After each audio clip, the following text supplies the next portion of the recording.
Welcome to Revelation Unraveled. I'm your host, William Tapley, also known as the third eagle of the apocalypse and the co-prophet of the end times. This is the first of a two-part series on that amazing Old Testament prophet Daniel and his chapter number 8. Chapter number 8 is unique in that it goes from the beginning of the 7 years of tribulation, that is World War III, through the rise and fall of the Antichrist, all the way up to Armageddon. And remember, Daniel is extremely important in understanding the end times because Jesus refers to him and only Daniel in the Olivet Discourse when he is telling his apostles about the end times. Jesus says, when you see the abomination of desolation, as spoken of by Daniel the prophet, that is when you will flee. And you will not know when to flee unless you understand what Daniel is talking about. And in this chapter, chapter number 8, Daniel explains what the abomination of desolation is.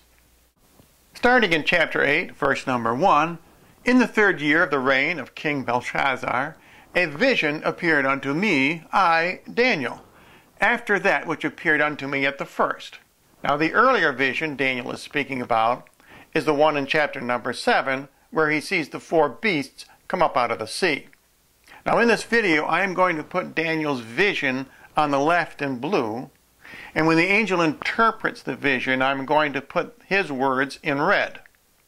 So jumping ahead to verse number 15, we read, And it came to pass when I, Daniel, had seen the vision and sought the meaning, that behold, there stood before me as it were the appearance of a man.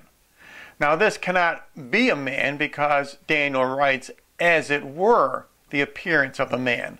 Therefore, this must be an angel. And continuing in verse number 2, And I saw in a vision, and it came to pass when I saw that I was at Shushan in the palace. Now Shushan is the capital of Persia, which is in the province of Elam, and I saw in a vision, and I was by the river of Ulai. Now the Ulai was probably a canal and not a river, although it may have flowed like a river. Now in verse 16 we meet the angel who will explain the vision to Daniel.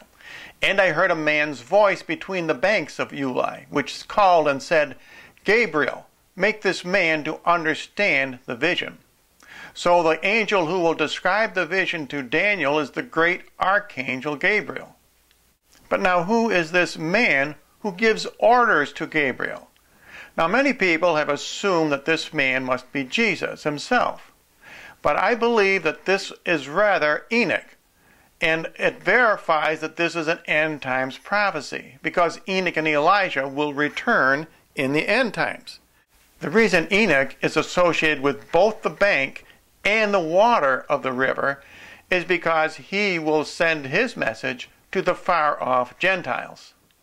And verse number 17, And he came near where I stood, now this is Gabriel, and when he came I was afraid, and fell upon my face. But he said unto me, Understand, O Son of Man, for at the time of the end shall the vision be fulfilled. In other words, the first thing Gabriel says about this vision is that it is about the end times, the times we are living in today. Verse number 18, Now as he was speaking with me, I was in a deep sleep on my face on the ground. But he touched me and set me upright. And he said, Behold, I will show you what shall be in the last end. So here Gabriel refers to the end a second time. The end of the indignation, for at the time appointed the end shall be. So there's the third time that Gabriel refers to the end. Obviously, chapter 8 is primarily a vision of these end times that we are living in today.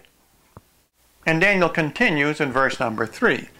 Then I lifted up my eyes, and I saw, and behold, there stood before the river a ram, which had 2 horns, and the 2 horns were high.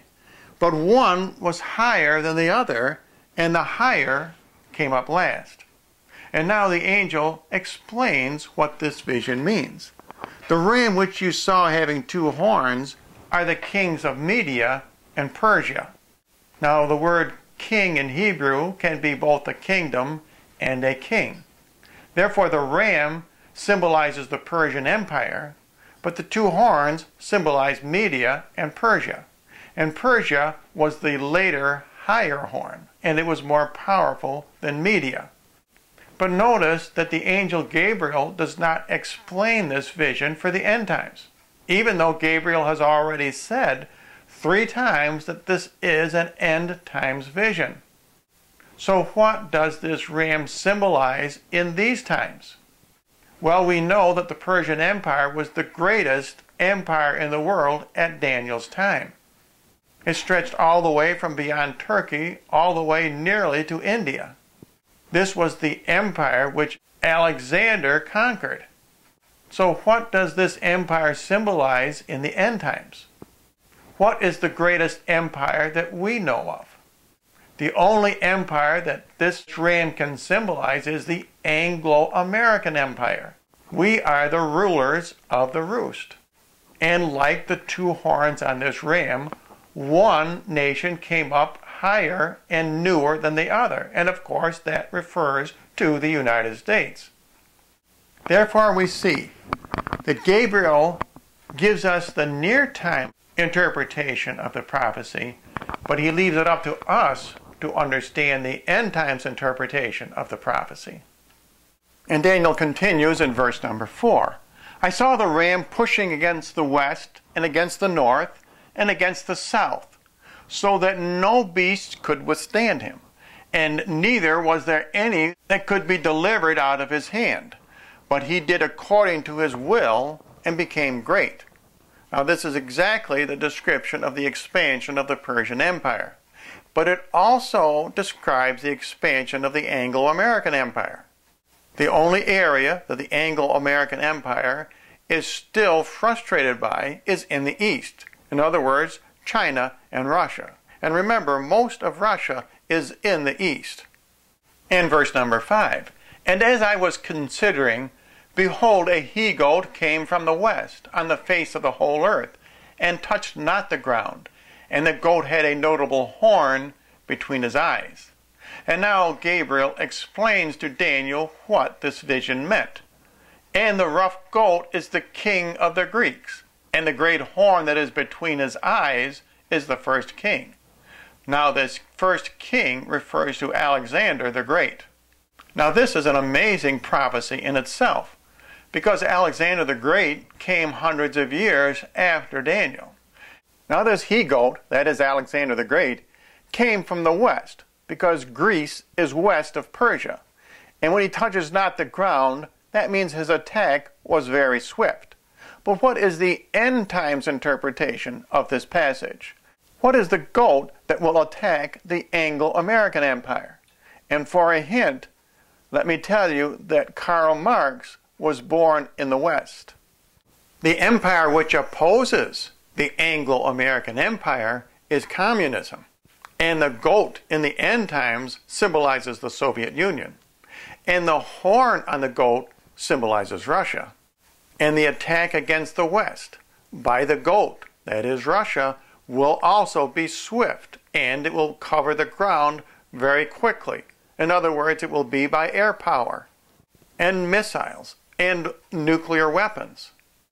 So Daniel is not only prophesying the defeat of the Medes and the Persians by Alexander the Great, he is also prophesying about the demise of the Anglo-American Empire by the forces of communism.